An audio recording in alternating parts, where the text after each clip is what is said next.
Viewers, why not claim the Taj Mahal as Waqf property? Tomorrow you might say entire India is Waqf property. It won't work like this, that you will issue notification and the property will be yours, quote unquote.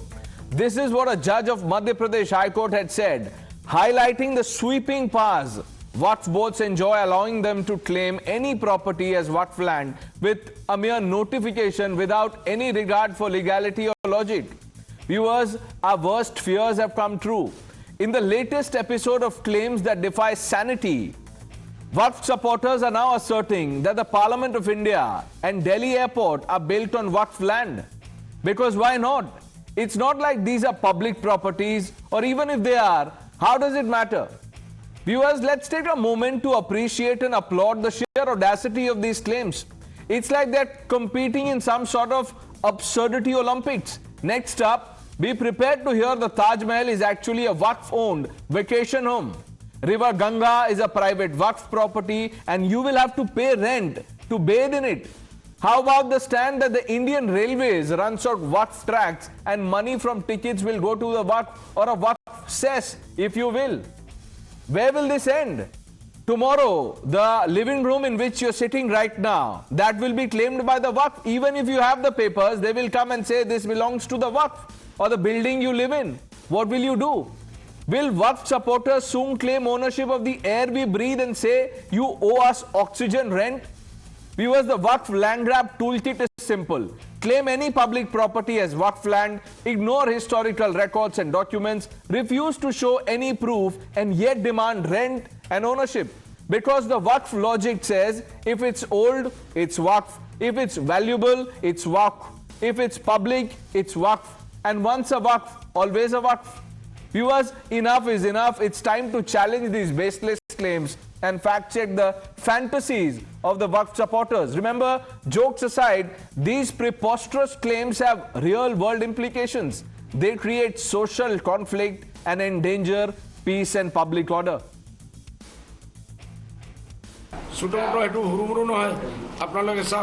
आज 9.7 lakhs property আছে acre আছে হুনুমুনু কথা নহয় আর down down মই শুনিছো নাজানো কিমান সত্য হয় যে আমার ভারতবর্ষৰ যে পার্লামেন্ট আছে এই পার্লামেন্টও এটাই ওয়াকফৰ আমার প্রপার্টি আছে এটোৰ ওপৰত বনোৱা হৈছে पार्लियामेंट जहाँ पे बना है वो भी लगभग बहुत पुराने टाइम से वक़्फ़ बोर्ड है उसके बोर्ड के अंडर में उसके ऊपर बना हुआ है और बड़े बड़े होटल उसी के ऊपर बने हुए हैं और वो कितना है 1000 रुपये उसका किराया है ताजमहल में आप अंदर घुस जाओ जाके निकलने का 1000 रुपये टैक्स लग जाएगा एक कप चाय पिए तो 5000 रुपये लगता है तो ये कोई इंसाफ की बात है जुल्म की भी कोई हद होती है ये जुल्म का पाबंदी बहुत दिन चलने वाला नहीं है अल्लाह इन लोगों को इसको सोचने की तौफीक अता फरमाए यहाँ तक के हमने 15 साल 16 साल में रहा हूँ हर तरफ एक ही आवाज था कि पार्लियामेंट भी खुद और आप लोग रिसर्च करेंगे मिलेगा वक्फ की प्रॉपर्टी का लिस्ट आज पूरी दुनिया में आ चुका है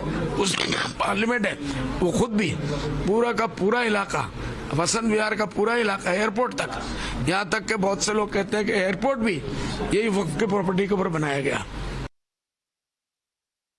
लेकिन जब वक्फ बोर्ड की जमीन है ना तो बेची नहीं जा सकती एक बार वो अल्लाह की जमीन है तो एक बार जमीन हो गई तो रहती दुनिया तक वक्फ ही रहेगी हाँ वो रेंट पे जा सकती है लीज पे जा सकती है क्या जो पार्लियामेंट के सदस्य हैं आप उनसे भी रेंट मांगेंगे क्योंकि ये पार्लियामेंट की जमीन पर भी दावा हो रहा है बिल्कुल जितनी जमीनें वक्फ की हैं वो हमारे बाप दादाओं ने वक्फ किया हुआ है You heard the reactions. हमारे बाप दादाओं की जमीन है. The members of parliament have to pay rent. Let's quickly open this up. Shazia Ilmi, national spokesperson of the Bharatiya Janata Party. Harshvardhan Tripathi ji, senior journalist. Sujata Pandey, political analyst.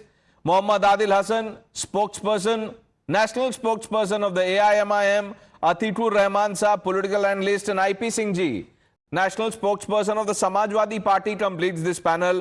Shazia Ilmi, when is the government of India giving rent to the Waqf board or the Waqf supporters? Because the parliament is built on Waqf land. How dare you use it without rent?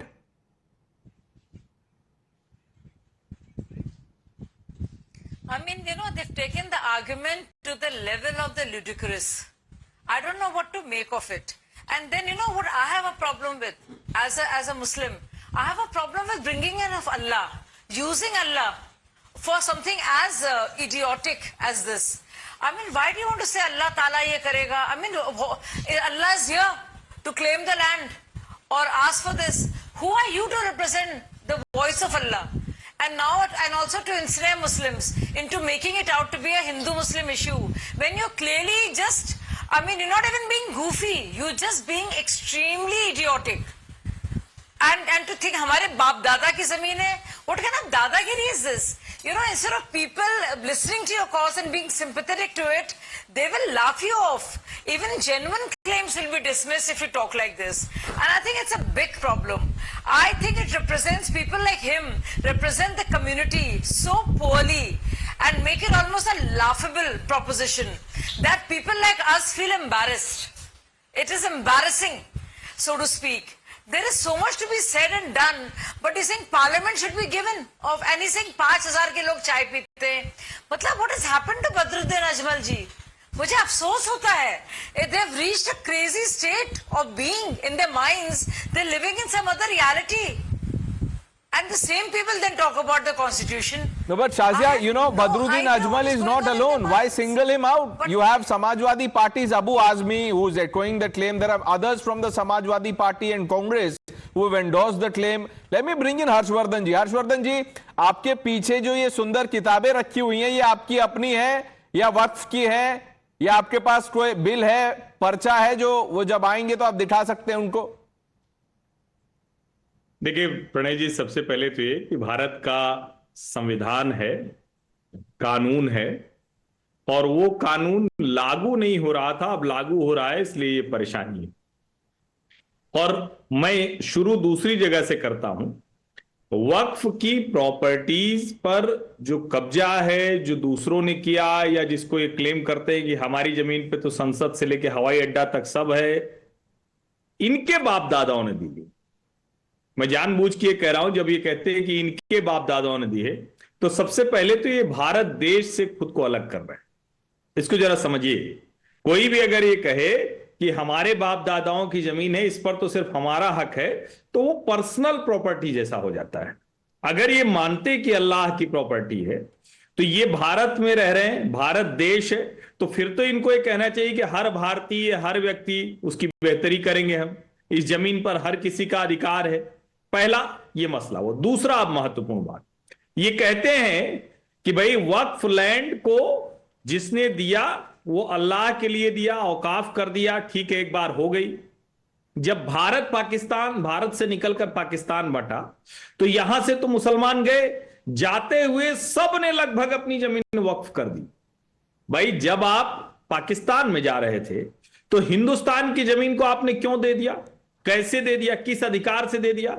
और वो तो राष्ट्रीय संपत्ति होनी चाहिए, क्योंकि क्या जो हिंदू जो बड़े सेठ थे, कारोबारी थे, बड़े व्यवसायी थे, लाहौर में, इस्लामाबाद में, कराची में, सिंध में, क्या उन लोगों ने अपनी जमीन, कोई ऐसी प्रॉपर्टी, कोई ऐसा देने का जरिया था कि हिंदू बोर्ड बनता, हिंदू परिषद बनती, उसको दे दिया होता? नहीं दे पाए, पूरे पे पाकिस्तान है। तो पहले तो ये दो बातें। इसका मतलब ये हुआ कि ये मूल रूप से वक्फ की जितनी संपत्ति है, ये सब की सब भारत सरकार की संपत्ति है। अब तीसरी बात, चलिए मान लिया कि वक्फ की, ये जो वक्फ का कानून है, इसकी जरूरत है, तो मस्जिद कब्रिस्तान छोड़ दीजिए। मस्जिद आपकी आस्था का केंद्र है, बिल्कुल वो रहना चाहिए। कब्रिस्तान में आप दफनाते हैं, वो भी एक आपके जो रीति रिवाज है उसका एक केंद्र है।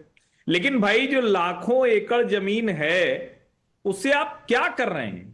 कितने गरीबों का, कितने यतीमों का, कितनी विधवाओं का, कितने बच्चों का, कितनों का भला कर दिया आपने। झूठ बोलते हो भाई। सत्ता पोषित मुस्लिम ठेकेदार, मुस्लिम जो बाहुबली हैं, मुस्लिम जो ताकतवर लोग हैं, वो इस देश में वक्फ के नाम पर जो जमीन है उसका दुरुपयोग कर रहे हैं, और उससे समाज में एक विभाजन भी खड़ा करने की कोशिश कर रहे हैं। मेरा बहुत स्पष्ट तौर पर मानना है, पहली बात तो अब आधुनिक भारत में वक्फ बोर्ड जैसी कोई चीज होनी नहीं चाहिए, और अगर वो है तो वो गरीब मुसलमानों के भले के लिए होनी चाहिए। और ये वाला क्लॉज तो बिल्कुल खत्म होना चाहिए कि जहां इन्होंने क्लेम कर दिया दूसरी पार्टी आएगी और वो साबित करेगी, ऐसा बिल्कुल नहीं होना चाहिए। इसमें कोई भ्रम नहीं।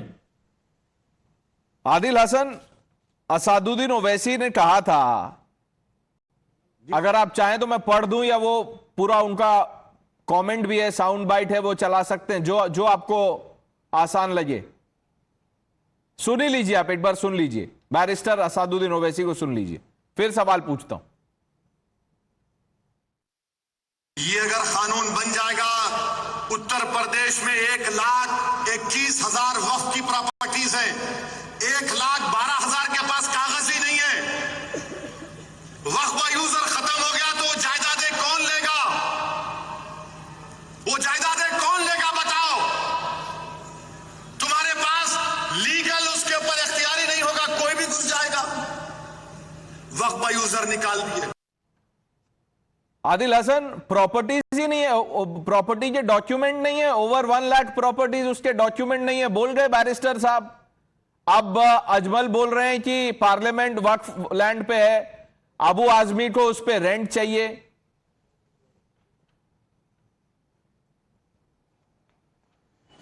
अच्छे परनार साहब, उन्होंने, आपने बैरिस्टर साहब का पूरा जुमला लगता नहीं सुना है, पूरा जुमला सुनना चाहिए। सुप्रीम कोर्ट ने जो बाबरी मस्जिद में जजमेंट दिया है, उसमें लिखा है कि बाबरी मस्जिद को रात के अंधेरों में चोर की तरह आपने वहां पे मूर्तियां रखी और चोर की तरह डीएम नायर ने उसको बंद करवा दिया, उसको बोला कि शुक्रवार से हो जाएगा नमाज, उसके बाद बंद हो गई। जब जजमेंट आया तो आपने, सुप्रीम कोर्ट ने कहा कि आप वक्फ बाय यूजर नहीं है, आप यूज नहीं कर सकते हैं। तो बैरिस्टर साहब ने साफ साफ कहा कि ये वक्फ बाय यूजर नहीं है, आप ये जो आप कीजिएगा तो ये ऐसा सरकार वक्फ बाय यूजर क्लॉज को हटाना जा रही है। आप ही के शो में बहुत बार एक साहेब है, आरएसएस से बहुत करीब है, राकेश सिन्हा नाम है, उन्होंने कहा in our tradition we have no law for punishment of rapist. तो क्या करे राकेश सिन्हा साहब का? भारत के संविधान को राकेश सिन्हा जी के सामने नतमस्तक करा दे क्या? आरएसएस के हैं, एमपी रहे हैं, नरेंद्र मोदी का सुबह शाम आरती उतारते हैं, और जो तेजो महल और कुतुब मीनार पे जो दावा करते हैं उस पर क्या है जरा बतलाइए। सुबह शाम मिनिस्टर को जाकर जवाब देना पड़ता है पार्लियामेंट में, वो तेजो महल नहीं है, वो ताजमहल है। अगर किसी के आंख में पट्टी है तो उसका तो कोई इलाज नहीं है। तो आदिल हसन, आप ये कह रहे हैं कि आपने वहां से इंस्पिरेशन लिया है। हर्षवर्धन जी देखिए, इनकी आर्ग्यूमेंट देखिए, शुरुआत कहां से हुई है। देखिए प्रणेश जी, मैंने जो 3 मोटे पॉइंट बताए, इसीलिए मैं वहां से शुरू किया। मैंने तीनों का जवाब आप अगर डिबेट के अंत तक हासिल कर पाइएगा, आपको मिल जाएगा, तो इसी समझ में आ जाए कि ये वक्फ कितनी जरूरत है, कितनी राजनीति है, कितनी बेईमानी है, कितनी ईमानदारी है। और जहां तक रही कि ताजमहल को तेजो महालय कहने की, तो क्या 10 साल में नरेंद्र मोदी की सरकार है, उन्होंने उसका नाम बदलकर तेजो महालय कर दिया? नहीं किया ना। अभी भी ऐसा ही ताजमहल की तरह देख रही है ना। तो जो हो रहा है उसकी बात करिए। आप लोग हवा में एकदम, जिसको कहते हैं ना कि आपके मन में कुछ है, और अगर हवा में इसलिए क्योंकि अभी अगला कदम यही है इनका, बोलेंगे हवा भी वक्फ प्रॉपर्टी है। तो आपने जो 3 सवाल पूछा, अगर आप एक एक करके पूछना चाहें आदिल हसन से, तो लोगों को भी शायद उसमें इंटरेस्ट आए। पहला सवाल पूछिए हर्षवर्धन जी। नहीं, मैं सिर्फ ये कह रहा हूं कि जो जितने लोग पाकिस्तान गए मुसलमान, अभी की छोड़ दीजिए, 1947 के बाद जो मुसलमान गए बंटवारा होने के बाद, उन्होंने अपनी सारी संपत्ति वक्फ कर दी थी। तो आप ये बताइए, वो जमीन राष्ट्रीय संपत्ति होनी चाहिए या किसी मुसलमान की होनी चाहिए? चलिए यहीं से शुरू करते हैं। अच्छा, ये ठीक है, हर्षवर्धन साहब जो हैं मेरे, जो बहुत है, पहले बात वक्फ का थोड़ा सा हर्षवर्धन साहब समझ लीजिए, कैसेट में डाल लीजिए। हाफ वक्फ जो प्रॉपर्टी है वो नरेंद्र मोदी या अदानी या अंबानी या भाजपा की प्रॉपर्टी नहीं है। आपको बतला दे, वो हमारे बाप दादा की प्रॉपर्टी, हमारे बाप दादा ने एक नेक मकसद के लिए दिया है। आपको बता दे, और बता दे रहे हैं आपको। आप जो इतना ज्यादा डाटा लेके बैठते हैं हर्षवर्धन साहब, आरएसएस की तरफ से इतना बड़े आप शुभचिंतक हैं, तो आरएसएस 100 साल देश को होने जा रहा आरएसएस बने हुआ है। आरएसएस के पास ना एफसीआरए है, ना होम मिनिस्ट्री, ना फाइनेंस मिनिस्ट्री में कोई डाटा नहीं है कि फॉरेन डोनेशन कहां से लेता है, नेशनल डोनेशन कहां से लेता है, अदानी से कहां से लेता है, अंबानी से कहां से लेता है। आरएसएस का कोई लोका जोका देश के पास नहीं है। उस पर जरा अपने घर से शुरुआत करवा दीजिए। 84 ऑर्गेनाइजेशन आरएसएस चलाता है। मोहन भागवत साहब का जो सम्मेलन होता है, करोड़ों रुपया, अरबों रुपया खर्च होता है, उसका कोई हिसाब किताब है आपके पास? देश को पता होना चाहिए, होम मिनिस्ट्री को और फाइनेंस मिनिस्ट्री को पता होना चाहिए। आप एक काम कीजिए आदिल हसन, देखिए पहले ही सवाल में आप नाराज हो गए। अभी तो शुरुआत हुई है। पहला ही सवाल था कि जो लोग यहां से चले गए उस पार और उन्होंने जो जमीन दी वो किसकी हुई? भारत सरकार की संपत्ति हुई, इस देश की संपत्ति हुई है। बाप दादा लॉजिक क्या है कि हमारे बाप दादा दे गए? किस आधार सर, किस आधार पर सर सुनिए, किस आधार पर ये हर्षवर्धन कह रहे हैं कि ये वक्फ में सब दे दिया? अरे वो एनएमई प्रॉपर्टी है। अजमल साहब किस आधार पे कह रहे हैं? अजमल और आजमी जो है, अजमल कह रहे हैं कि पार्लियामेंट वक्फ प्रॉपर्टी पे बनी हुई है और रेंट कहां है? सब डॉक्यूमेंट दिखाइए। कोई कॉन्ट्रैक्ट बना था, अग्रीमेंट साइन हुआ था? बड़े भाई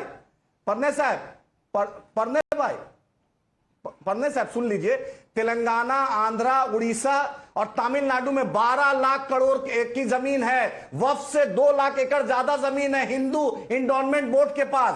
उसका खाता जोता है हर्षवर्धन जी के पास रखे हैं। हर्षवर्धन क्यों आप झूठ नहीं, इसमें हर्षवर्धन जी क्यों देंगे? अरे आदिल हसन, हर्षवर्धन जी कहां से देंगे? इसकी कागज जिनके पास है उनके पास होना चाहिए। वैसे ही कह रहे हैं हमारे पास कागज ही नहीं है।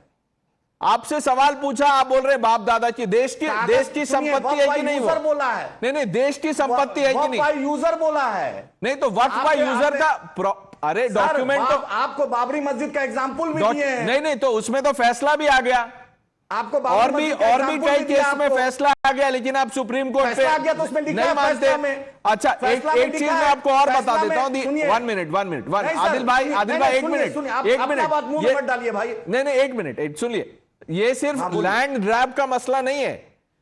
वक्फ बोर्ड का जो आतंक है वो इतना है कि इन्होंने तेलंगाना में अहमदियास को डिक्लेयर कर दिया कि हम नहीं मानते इनको।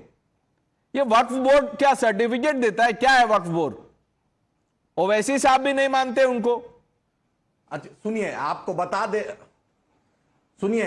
बता दें आपकी जानकारी के लिए और आपके व्यूअर की जानकारी के लिए, जो वक्फ बोर्ड का जो चीफ एग्जीक्यूटिव ऑफिसर होता है वो ज्वाइंट सेक्रेटरी रैंक का ऑफिसर होता है। उसके जो पूरे स्टाफ होते हैं वो उस स्टेट सरकार के अधीनस्थ होते हैं। और जो वक्फ बोर्ड का ट्रिब्यूनल का चेयरमैन होता है उसको चीफ जस्टिस साहब अपॉइंट करते हैं। और once a Waqf always a वक्फ, ये देश का सबसे बड़ा अदालत सुप्रीम कोर्ट ने ये बात बोला है।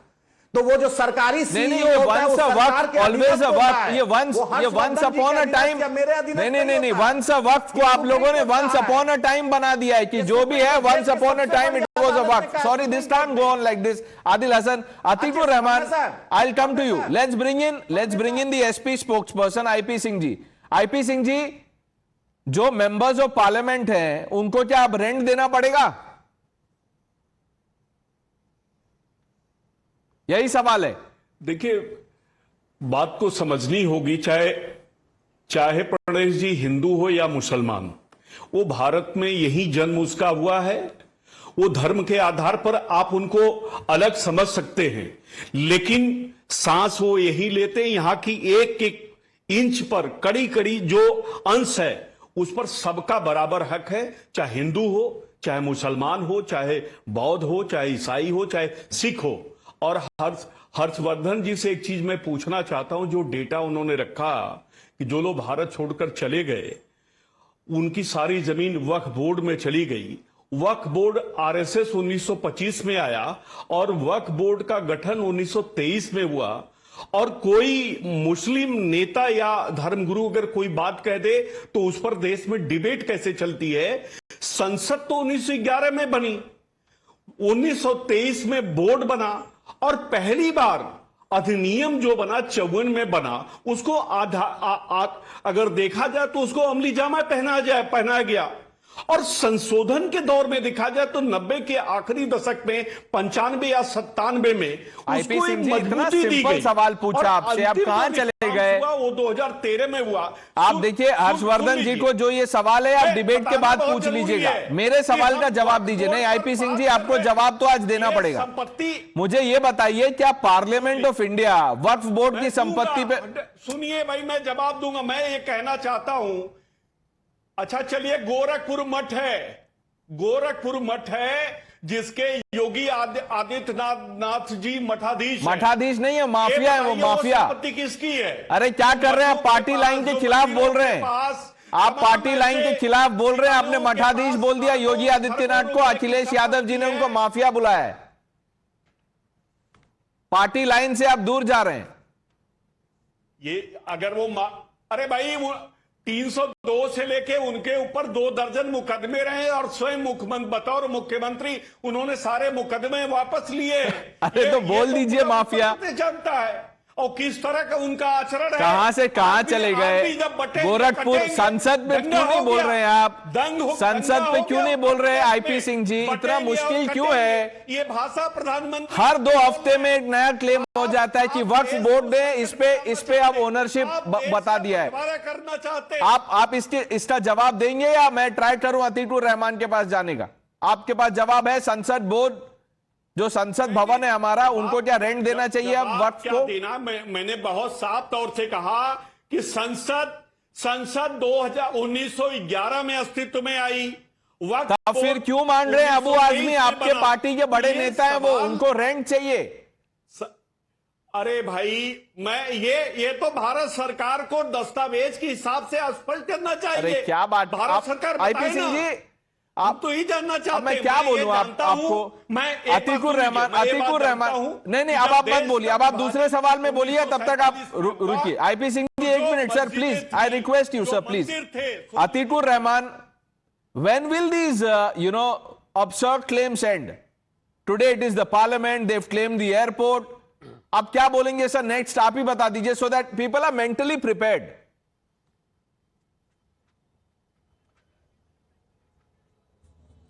Pranesh, we do not have any right to misguide the audience, listeners of the Times Now channel. A very incorrect observation was made by Mr. Harshvardhan that all the people who went to Pakistan, the Muslims, they made their lands waqf. It is incorrect. There was an agreement between the 2 countries, and every property which the Muslims left from here to Pakistan came under the custodians of evacuee property. The custodian of evacuee property still exists.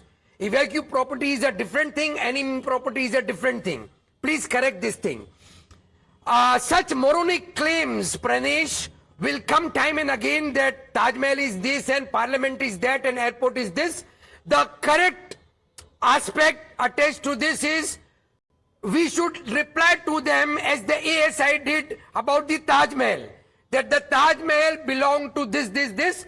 The Parliament belongs to this because people need the facts and the data. Atikur Rahman, So we I am know glad that you are in at least 1911 taking a Parliament stand. got Now inaugurated. answer this question. On 1 what minute, land sir. it was? Like I said, Waqf boards are not just giving out certificates for properties. The Andhra Pradesh Waqf Board recently, a government body responsible for managing Waqf properties, passed a resolution declaring the Ahmadiyya community as kafir. Is this right?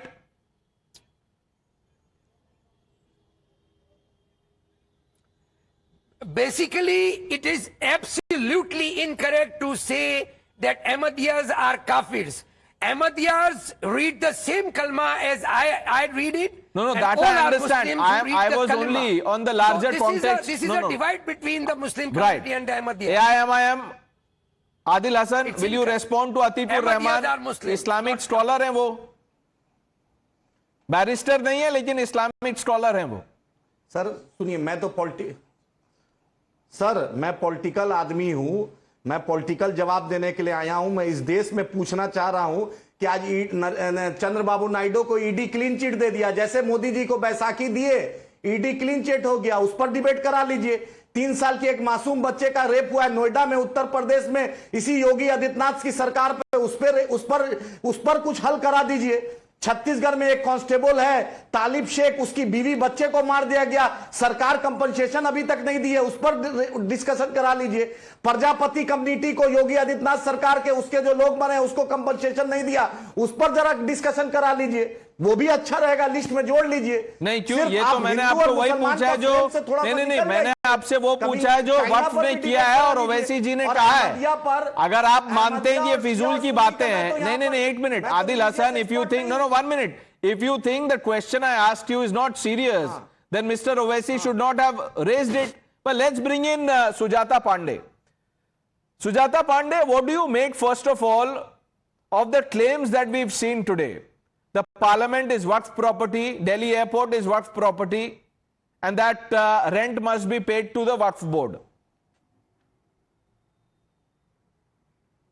See, Pranesh, it is very clearly an application of the same theory of the two-nation theory that we saw in 1947, where the country was divided basis on the religious communal lines. And one thing is very clear, and I'm going to say something probably a lot of people will not like, but the truth is that you cannot solve a problem with the same mentality, with the same level of thinking which created the problem. See, this entire Waqf board, the Waqf by user, we do not have a much problem with Waqf al-Aulad, but we have a problem with the Waqf al-user, which Congress introduced in 93 and 2013 just to do a vote bank politics. And to the panelists who have been defending Waqf board, let me ask them, how is it right for a Waqf, which is a Muslim board, to claim a non-Muslim property? How is it right that the survey is done for the Waqf board every 10 years is borne by the state governments, paid by the money comes from the taxpayers? How is it right that once a Waqf, always a Waqf, without a documentation, when 1.25 lakh properties have got no documents? Are we living in some Islamic Adil land? Hasan, कहाँ है कागज, कहाँ है कागज, कब दिखाएंगे? These people cannot solve anything. No reforms will happen. Now 75 years have gone, 100 years will go again. The Waqf will remain because these are the people who get benefited. Yeah, that's an important point. Adil Hasan, कागज कहाँ है, paper कहाँ है, कागज कब दिखाएंगे? सुनिए पढ़ने साहब, मैडम जो इतना जज्बाती हो रही है उनसे पूछिए कि मेरी जमीन कोई कब्जा कर लेगा उसको छोड़ देंगे क्या? आगा खान यतीम खाना का जमीन दुनिया इंडिया के सबसे बड़े आदिल हसन, अगर आप नहीं छोड़ेंगे, आप किसी और की जमीन कब्जा करेंगे तो वो छोड़ देंगे क्या? और ये हमारे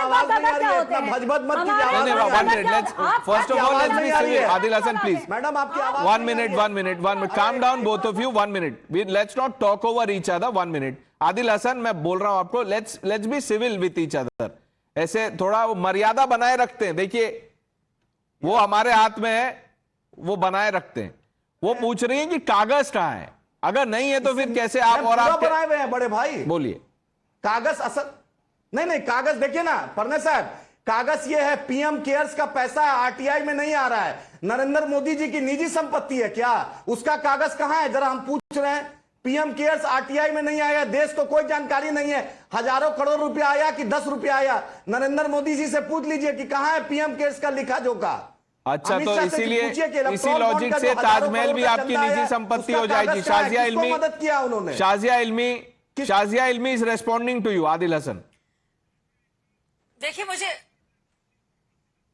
नहीं, सबसे पहले तो मैं कहना चाहूंगी मुझे बहुत ही शर्म आती है और अफसोस होता है कि आदिल जी जैसे लोग मुसलमानों की बात करते हैं और सोचते हैं कि वो नुमाइंदगी कर रहे हैं. मैं बहुत ही शर्मसार महसूस होती हूँ. आदिल भाई, आपने कभी सोचा है, दुनिया भर की बातें आप कर रहे हैं, चाहे वो पार्लियामेंट हो या ताजमहल हो या कितनी जगहें हो, और हम लोग बात कर रहे हैं करीब 100 लाख एकड़ जमीन की. मैं आपको कुछ आंकड़े बना दूं, शायद इस पर भी आप बात कर लेते तो बड़ा अच्छा रहता. मैं आपको बताना चाहती हूं कि 17% जो मुसलमान बच्चे हैं उन मैट्रिकुलेशन में, मैट्रिक जो पास किए होते हैं पूरे देश में, सिर्फ 17% बच्चे उन्होंने मैट्रिकुलेशन किया हुआ है.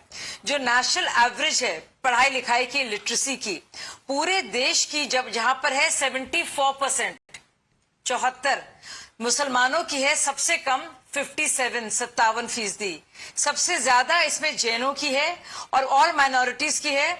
इसमें आप क्रिश्चियंस की देखेंगे 74% है, लेकिन सबसे कम है मुसलमानों की. और इतनी शर्म की बात है कि बजाय इस पर आप तवज्जो देते और देखते कि इन सारी जगहों पर आपने स्कूल, एजुकेशनल इंस्टीट्यूशंस खोले होते. वाकई में अगर मुसलमानों की फिक्र होती ना तो आपको उनकी तालीम और रोजगार की फिक्र करनी चाहिए थी. लेकिन आप जो हलक फाड़ कर जिस तरह से बोलते हैं, मुझे शर्म आती है. इसलिए नहीं, और एक मुसलमान होने के नाते भी, क्योंकि आप क्या इंप्रेशन दे रहे हैं. Talking about 1 minute, talking about schools. Shazia, just 1 minute. Let me quickly cite what Mr. Ajmal has said. He says approximately 9.7 lakh acres of government property belongs to us. He emphasizes then all this land should be handed over to us. And listen to this. This land should not be used for medical colleges, orphanages, educational institutes. ये अजमल साहब कह रहे हैं, हर्षवर्धन जी वो ये कह रहे हैं कि 9 लाख एकड़ जमीन सरकारी जमीन हमारी है और इस पे आप हॉस्पिटल मत बनाइए, कोई स्कूल कॉलेज मत बनाइए, अनाथालय भी मत बनाइए। देखिए असली मसला ही यही है प्रणेश जी, वो संपत्ति पूरी तरह से अजमल जैसे या ऐसे जो सत्ता पोषित बाहुबली, और मैं देखिए आज आपने ध्यान नहीं दिया, हमारे मित्र हैं आईपी सिंह जी, उन्होंने आज एक तरह से समर्थन किया है, वो सारी बातें समझ रहे हैं, लेकिन अब करें क्या? उनकी मुश्किल ये है कि पार्टी में रहते वो ये सब नहीं कह सकते, समाजवादी पार्टी की मुश्किल है। लेकिन जितनी बातें मैंने कही है उसको वो भी ये समझ रहे हैं कि सब ठीक बातें हैं। खुद एआईएमआईएम के प्रवक्ता किसी भी सवाल का जवाब नहीं दे पाए, और तो और मुझे तो उम्मीद थी अतीकुर रहमान जी कुछ जवाब दे देंगे, वो भी जवाब नहीं दे पाए। वक्फ लैंड की अलग से अवधारणा ही गलत है। वो कितनी गलत है जब ये कहते हैं कि हमारे बाप दादाओं ने दिया। अब मुगल आए, मैं आपको एक बड़ा शानदार उदाहरण बताता हूं, ये लोगों को ध्यान में रहना चाहिए। मुगल आए, यहां सुल्तान हुए, अब उनमें से किसी ने किसी को कहा कि अच्छा ये पूरा गांव वो हम दे देते हैं जामा मस्जिद के लिए, हो गया, ऐसे वक्फ हो गई।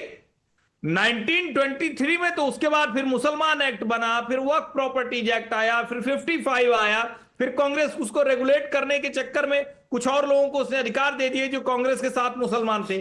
अब भी जो लोग हैं उसमें मुसलमान ही हैं, उसमें जो सरकारी अधिकारी हैं वो उसी तरह। मैं ये कह रहा हूं इस जमीन का या तो सही उपयोग हो, उसके लिए वक्फ बोर्ड में जो अमेंडमेंट होने हैं वो, और मेरा मानना है कि आधुनिक भारत में ऐसे किसी बोर्ड की कोई जगह नहीं है। जहां तक रही पर्सनल ट्रस्ट की, कोई मुस्लिम ट्रस्ट बढ़िया सा बनाए, खूब जमीन खरीदे, मुसलमानों का भला करे, कौन मना कर रहा है? उसको कोई जमीन देके जाए, कौन मना करेगा? लेकिन इस तरह से ताजमहल से लेकर और इंडिया गेट तक और नई संसद तक, नहीं, ताजमहल इंडिया गेट नई संसद ही नहीं है। एक देखिए, एक एग्जांपल मैं भी दे देता हूं for viewers, you know, this is just for context. A 1500-year-old Sundareshwar temple has been claimed in a village in Tamil Nadu. 1500-year-old temple, viewers. Islam is 1400 years old. But IP Singh ji will still find some logic to defend this. IP Singh ji, ये भी बता दीजिए। आदिल हसन, मैं आ रहा हूं आपके पास, 1 minute. IP Singh, नहीं, सवाल देखिए भाई, सवाल यही रहेगा, सवाल नहीं बदलेगा। इस तरह के आर्गुमेंट है उसको हम आर्गुमेंट नहीं है सर, ये फैक्ट है, दिस इज अ फैक्ट। करेंगे, सुन तो लीजिए। हर्षवर्धन जी जो गुमराह कर रहे हैं, हर्षवर्धन जी को बताना चाहिए कि एक मिनट, ये हर्षवर्धन जी ने नहीं पूछा, मैं पूछ रहा हूं आपसे। एक बात बताइए, इस्लाम 1400 साल पहले आया, ये मंदिर जो है 1500 साल पुराना है, तो इसमें ये वक्फ प्रॉपर्टी कैसे हो गया? ये बस सवाल यही है। आज आईपी सिंह जी, अगर आपने इस सवाल का जवाब दे दिया तो फिर आप सवाल पूछिएगा, सब जवाब देंगे। नहीं, सवाल भाई ये तो राज्य सरकार को बताना होगा, ये बात तो केंद्र सरकार को बताना पड़ेगा, और आर्कियोलॉजिकल डिपार्टमेंट को बताना पड़ेगा। नहीं तो इसका क्या मतलब है कि फ्री रन है, जिसको जो मर्जी वो क्लेम कर दे? बताएंगे कि वो 1500 साल पुराना है, 15,000 साल पुराना है, रामायण महाभारत की तरह, या कब का, ये तो आर्कियोलॉजिकल डिपार्टमेंट बताएगा। भारत सरकार के जो Sujata Pandey, till the government confirms and asserts the waqf has a free run, that is the argument.